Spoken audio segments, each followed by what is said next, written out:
Bom, em primeiro lugar, queria agradecer o convite para estar aqui presente hoje. Foi um convite que chegou na sexta-feira de noite, mas o ministro Herman Benjamin já deu todas as justificativas necessárias para explicar. Mas eu vim por uma razão muito simples. É pelo respeito que eu tenho por essa casa e pela contribuição que essa casa tem dado ao exercício das atividades do Executivo. Eu interajo com o TCU aí há quase 20 anos e tem sempre sido uma oportunidade extraordinária de aprendizado e de buscar o melhor para o interesse público, mesmo com as divergências. Eu jogava xadrez na adolescência e existe uma expressão que é simultâneas. Eu brinco com o TCU, a gente joga simultâneas. Aqui está ganhando, aqui está perdendo, aqui empata, aqui é um desastre, né? E a vida segue.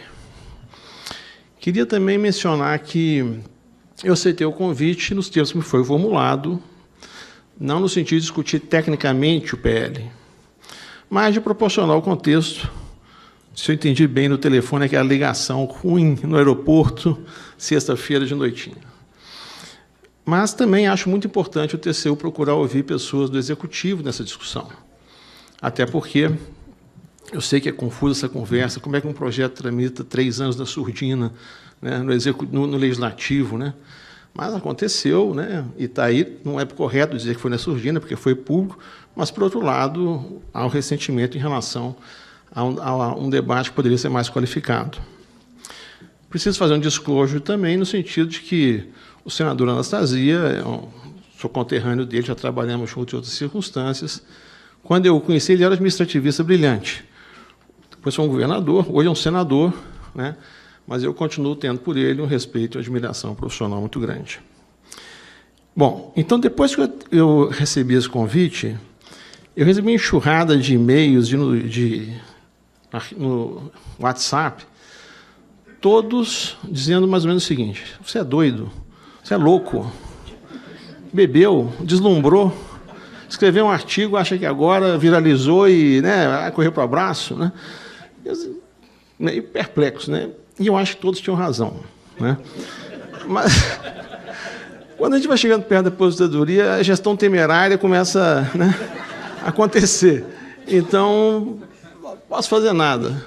A minha simpatia pelo PL, ela tem uma explicação mais recente, que diz respeito à questão do servidor, que foi objeto da espinafrada aqui que o ministro Herman Benjamin deu, mas também por um parentesco com uma outra iniciativa que foi tentada em 2007, 2009, para lidar com outros problemas. A cacofonia organizacional do país continua intocada, o problema do mérito, o problema da reforma do serviço público, esses problemas menores aí que, né, eventualmente, de vez em quando, alguém cisma de querer mexer e depois desiste, né? Mas vamos lá. O primeiro ponto que eu queria destacar: tem uma coisa que chama-se realidade. Por favor, não me leve a mal por utilizar, às vezes, cartoons, imagens. Eu me sinto aqui, me dei o benefício da ignorância, porque eu não sou advogado, né? Não tive essa epifania, né? Não, enfim, funciono com outros parâmetros, né? Realmente, a realidade é um problema, né? Ela não obedece o que a gente gostaria. Ela tem uma dinâmica própria. Curiosamente, aqui nessa casa, eu interagi com auditores com muita sensibilidade para isso. Por quê? Eles sabem que não adianta acabar com um órgão cujo não tem a menor capacidade de executar o que está previsto na legislação ou na programação. É preciso achar um ponto de equilíbrio, uma dosagem, um lugar onde a ação do tribunal faça diferença. E o tribunal tem sido um parceiro interessante. Por quê? Desde 88, o tribunal vem se profissionalizado. Concursos públicos, profissionalização, pessoas competentes em seus assuntos. Eu sou filho de engenheiros, né? Engenheiros, em geral, assim, não sobre isso eu não entendo, eu não falo, né? E o tribunal montou um quadro profissional bastante heterogêneo, que hoje eu vejo que, em várias áreas, vários avanços do país deve-se à atuação do tribunal. Eu gosto de estar particularmente na área de infraestrutura. Os nossos leilões de concessões se beneficiam muito da atuação ex ante do tribunal, da qual sou crítico, tá? Só para deixar claro isso, mas graças a Deus que o tribunal tem ajudado.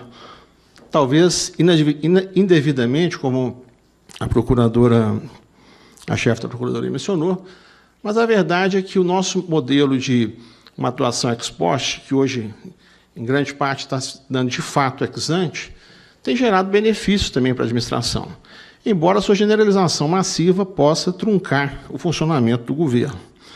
Mas, nesse momento que nós estamos vivendo de grande confusão, eu acho que isso tudo pode ser revisto, pode ser discutido e tem que ser conversado publicamente, maduramente, como vem sendo em várias instâncias.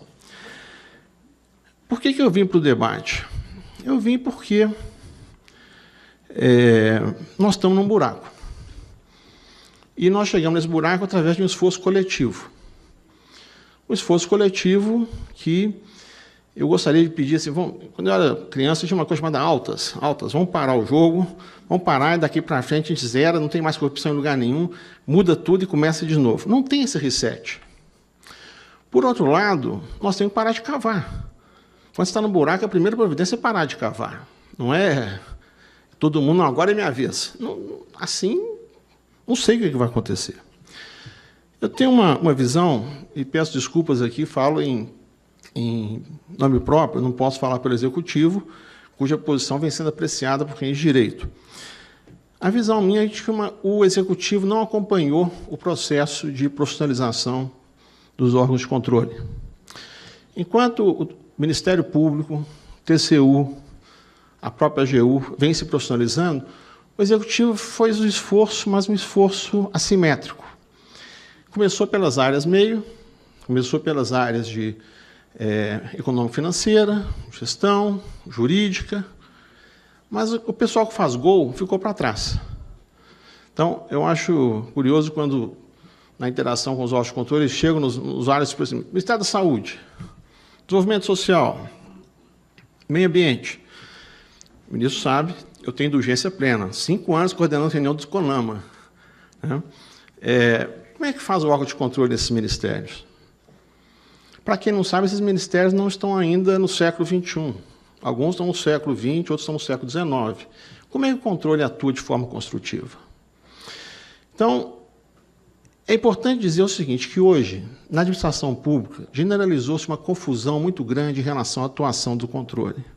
Por quê? Porque a discussão do controle substituiu a discussão de desenvolvimento de capacidades e execução das ações de governo. Pode parecer uma coisa estranha de ser dita, mas o que a gente identificou é isso aí. A burocracia foi se tornando gradativamente reativa. E o que se discutia no passado, judicialização de políticas, foi dando lugar à criminalização da administração e, mais recentemente, a paralisia e a anomia. Esse é o principal recado que eu trago aqui para vocês. Eu não estou preocupado com o PL. Estou preocupado com a quinta-feira. Porque quinta-feira o PL pode ter sido aprovado em toto, o que não acho muito difícil, vetado em toto, espero que não, ou aprovado com vetos parciais e tal. Não é isso que vai dizer o que vai acontecer. O que vai dizer o que vai acontecer é a dinâmica da realidade. E a realidade não está rolando bem, não está fluindo bem. E aqui queria dizer também o seguinte, acho que é importante manter esse debate num nível que não se imputem aos autores do PL, aos que estão defendendo a posição em relação ao PL, nenhuma coadunação com corrupção. Não se trata disso. Se trata de discutir mecanismos de funcionamento do governo e que entendem de se dessa forma melhor, porque senão fica difícil a conversa.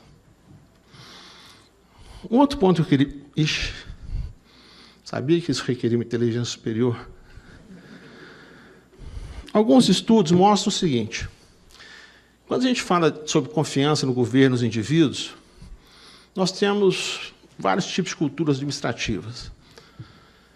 E aquelas que têm menos estruturas de controle administrativo são as de matriz britânica. É um direito consuetudinário, muita confiança nos indivíduos do governo, baixíssimos custos de transação. E as que têm maiores custos administrativos são as de tradição ibérica e mediterrânea, dos quais nós somos parentes. O Brasil gasta muito com isso. No entanto, se nós estamos tendo tantos problemas de corrupção, ou a gente precisa de mais controle, ou a gente precisa de um controle melhor. Eu não tenho resposta para isso, mas eu acho que a gente precisa conversar sobre isso. Porque essa conversa, dela vai depender muita coisa do que vai acontecer aí para frente. Uma premissa importante, eu gosto de dizer na administração pública, é o seguinte: se cada um fizer a sua parte, não é o suficiente. Chato, né? Porque não dá. Não basta fazer o que lhe cabe. Você precisa fazer um pouco mais. E precisa interagir com outras partes para construir uma coisa que transcende a contribuição de cada um. Quase todas as políticas hoje são intergovernamentais. Quase todos os problemas demandam uma atuação intersetorial. Então, é muito difícil circunscrever responsabilidades. No entanto, corrupção acontece, desvio de recursos acontece, como também acontece incompetências, erros e outras lambanças da administração pública. Eu sou um sujeito, descobri, antigo. Fui formado nesses princípios. Sabe? Atualmente, eles estão todos em xeque, por razões da sociedade brasileira. Nós estamos num momento... A imagem que eu tenho é que nós estamos num fogo, numa neblina, onde provavelmente a saída está muito perto e o abismo também. E eu não sei onde eu estou, porque eu não enxergo nada. Então, o debate está muito aquecido, está muito tumultuado. Nós temos uma curadoria no país, uma emissora de televisão com um canal de TV a cabo que é assistido por 100% da sociedade brasileira. Então, isso é uma coisa... Ou 100% da elite da sociedade brasileira. Então, a gente tem que pensar, esses conceitos prevalecem? Não sei. Já prevaleceram? Também não sei. Os nossos textos constitucionais têm uma série de lacunas, imperfeições e insuficiências. Mas agora vai conversar sobre isso? Não sei também. Por quê? Porque se eu for conversar agora, alguém vai gritar, é o lobo, é o lobo, é o lobo.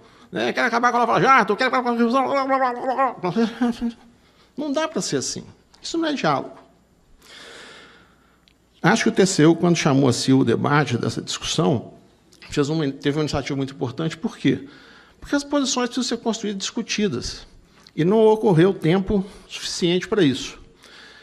Talvez ele não vá dar tempo de acontecer até quarta-feira. Mas esse debate vai continuar e tem que continuar. Tem porque nós precisamos dele. Nós precisamos porque os problemas de 2007 e 2009, aí que veio o envolvimento, ministro. Houve uma tentativa em 2007 e 2009 de atualizar o direito administrativo do ponto de vista, basicamente, do olhar organizacional. Mas não havia sensibilidade para que esse processo fosse levado a cabo. E continuamos com os mesmos problemas de terceiro setor, de fundações e autarquias que marcaram aquele período e que continuam nos assombrando. Nós estamos vivendo um quadro inédito. Hoje, do ponto de vista dos gestores, o medo é que comanda a administração. Não tem ilusão. A administração está morrendo de medo. Do quê? Quem não deve, não teme. Não sei. Vai que a interpretação do cara da CGU, ou do sujeito do Ministério Público, ou do auditor do TCU, não tem mais base na realidade isso. O medo foi se... Alguém aqui já teve cólica renal? Cólica renal começa a dor num lugar. Passa um tempo, a dor, só tem da dor. Nós estamos naquele momento que o medo tornou-se a regra na administração pública. Você encontrar gente para assumir a área de informática, a área de compras, contratos, recursos humanos, não há incentivos que deem conta disso. Mas por que aqui não deve, não teme? A lei é tão clara. Fala sério. Aí começa a ter umas discussões curiosas. Se for para aumentar o salário, eu tomo decisão. Se for para aumentar as transferências, eu tomo decisão. Se for para mudar um percentual, eu tomo decisão. Mas se for para fazer uma licitação complexa, não vai ser possível. Aí não dá. Então, isso é a realidade, e vocês todos aqui sabem disso. Eu estou falando para pessoas aqui que vão estar aqui quinta-feira, dezembro de 2019. Quase todos vocês são funcionários públicos de carreira. Vocês conhecem a administração pública. Mesmo aqueles cujo primeiro emprego é onde estão e são de Brasília. Vocês conhecem e sabem que as coisas não estão funcionando bem. Se o PL é a resposta ou não, vamos discutir. O projeto veio do Congresso. Queria aqui fazer uma ressalva. Vários do aparato anticorrupção que o país hoje se beneficia foram colocados em prática pelo Executivo, foram iniciativas do Executivo. Essa é uma iniciativa do Congresso, e o que o Executivo agora está apreciando. Bom, um secretário nacional de uma política pública, ele presta contas para a assessoria de controle interno do Ministério, consultoria jurídica do órgão, Secretaria de Orçamento, Secretaria de Gestão, que cuida de concurso, estrutura, Secretaria de Gestão de Pessoas, cuida dos salários, SPU, prédio, aluguel, planejamento, tem o ritual do PPA, Tesouro, fluxo de caixa, CGU tem o controle interno, a SANDA, Casa Civil, tem o monitoramento das iniciativas, a SAG analisa o mérito das propostas, tem um setorialista, o TCU, que acompanha o assunto, tem o procurador do Ministério Público que aparece de vez em quando. Nenhum desses interlocutores domina o assunto, ou é obrigado a dominar o assunto. Se domina por esforço próprio, mas não tem por atribuição dominar o assunto. Esse secretário nacional tem que julgar simultâneos com todos esses atores, porque a ação deles incide sobre o que ele faz. E essa é a regra do jogo. Nesse ambiente, se a gente não consegue fazer as coisas andarem, como é que faz? Nós estamos a um passo da seguinte situação. Eu vou escrever devagar para vocês tentarem antecipar o impacto disso. Para que eu assine alguma coisa hoje, eu preciso que esteja escrito que a minha competência dá aquela assinatura. 2, é importante que essa competência faça parte da descrição do cargo que eu ocupo. 3, que eu receba uma instrução superior, formal, escrita, do dirigente acima de mim. 4, que não haja possibilidade nenhuma de questionamento jurídico. 5, que o salário seja suficiente para pagar os riscos. Nós estamos a um passo dessa situação. Isso é um problema do TCU, do Ministério Público, do CGU? Não, isso é um problema do país. Agora, nós estamos nesse abismo, nesse limiar. Então, eu comecei o artigo, foram 2 erros, né? O artigo e vir aqui, né? Mas eu já cometi tantos erros, eu tenho um patrimônio de fracasso tão respeitável que eu acho que eu posso cometê-los nessa altura. Essa é a realidade. Então, vai ser curioso ver uma administração pública parada, porque tem que proporcionar o estatuto, tem que prever os cargos, tem que arrumar o salário, a estrutura. Mundo, espera aí, vamos resolver tudo aqui antes, depois a gente volta a funcionar e atende, né? Para concluir, eu queria dizer 2 coisas. Primeiro, nós não conhecemos nós mesmos. Poucos de nós têm uma visão de conjunto do setor público, da administração pública federal, e é normal que seja assim. A trajetória profissional não permite isso. Mas nós temos que nos conhecer e construir essa visão do conjunto. Nós somos como os cegos apalpando as partes do elefante. Todos estão dizendo a verdade, e nenhum está dizendo a verdade inteira. E estamos digladiando, mas eu estou certo, todos estão certos. Mas nenhum está realmente certo, porque não enxerga o conjunto do elefante. Isso vale para órgãos tão heterogêneos como um Executivo, o Ministério Público, o Tribunal de Contas, enfim, a AGU. Nós vivemos uma situação que a mediatização da justiça e a politização dos órgãos de controle gerou uma nova normalidade. Esse é um novo normal. O país está funcionando. Se está funcionando bem, outro problema. Está funcionando. E nós estamos pagando o preço do Executivo não ter encaminhado adequadamente as reformas do serviço público que precisa há muitos anos, que vem andando à força e aos pontapés quando crise empurra para frente. Acho que é importante pensarmos em como mudar o clima. Esse é o clima hoje. Sabe? Cada um construindo o seu barco, às custas da madeira de um barco maior. Então, nós precisamos, ou nós vamos construir isso juntos, ou não vamos. O TCU sozinho, o Ministério Público sozinho, o Executivo sozinho, a Câmara sozinha, não vão resolver esse problema. Nós temos um problema de governabilidade conjunto. E acho que nós vamos ter que construir isso com base no diálogo, muito diálogo. Talvez seja o momento de exercer um pouco de contenção. Exercer contenção com Fla-Flu é difícil, não é o caso Cruzeiro e Atlético, né? É difícil, né? Tem espaço para ver, discussão, construção de outras soluções? Não, você é contra ou a favor? Né? Tá bom, eu não sei, eu estou aposentando, já não estou mais aqui, já fui embora. Né? Nós precisamos de muitas interfaces. No Executivo, por exemplo, nós temos várias ações com o TCU e com a CGU, justamente para criar zonas de exploração de contraditórios, de formação conjunta, de compreensão da visão do outro, de construção de perspectivas. Por quê? Porque senão o outro é inimigo. Eu estou em Brasília graças ao ex-governador Nildo Cardoso, que destruiu o Estado de Minas Gerais, demitiu meio mundo por razões, enfim, não vem ao caso, né? Chego aqui, o Collor foi eleito presidente da República. Então, eu estou acostumado com a vilanização do servidor público. É um fenômeno antigo, recorrente, mas agora tem uma situação nova. Um Estado que não funciona é um Estado que, do ponto de vista da luta política, nós temos hoje pelo menos 3 candidaturas presidenciais postas que dizem mais ou menos o seguinte: esse Estado é inútil, não nos serve, menos Estados.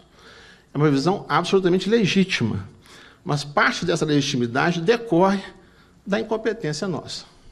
É assim que eu me sinto em relação a essa situação. Nós estamos vivendo uma situação de diálogo internacional imperativo. Essa casa faz melhor que muita gente no Executivo, se não todos. Novas fronteiras. A discussão das estatais está sendo finalmente enfrentada. A supervisão das estatais, o controle das estatais. Gestão da comunicação multidimensional, né? Mídia, sumário, briefing, acórdãos traduzidos para o português, né? Enfim, todas essas questões são de maior importância. A comunicação hoje se não é tudo, é quase tudo. Se você não comunica, o seu mérito já está prejudicado de partida. Você pode ter toda a razão do mundo, mas sinto muito, né? No Executivo, nós continuamos empenhados no desenvolvimento das capacidades, mas nós precisamos ter capacidade de atuar proativamente. Porque, senão, eu brinco, né, você sabe, inovação no serviço público é ilegal porque não está previsto em lei, né? O mundo hoje é em tempo real. Todos aqui têm celulares, têm WhatsApp, têm YouTube, Instagram. Quer dizer, nesse mundo, olha como está a nossa administração pública. Desejo arduamente que o direito, os profissionais do direito, colaborem para uma proximidade maior do mundo público para a esfera do mundo real. Acho que nós estamos muito atrasados. Ah, tá bom, o PL, né? Só para agora concluir mesmo. O PL vai ter o desfecho que for. Não é ele que vai dizer o que vai acontecer.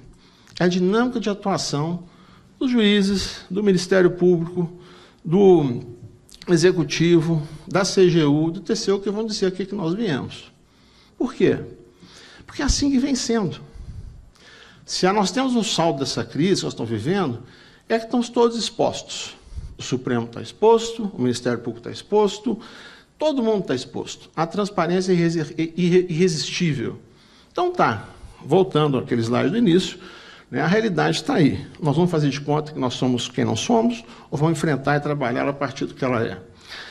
O TCU tem sido, talvez, um dos poucos atores com uma visão de longo prazo do país.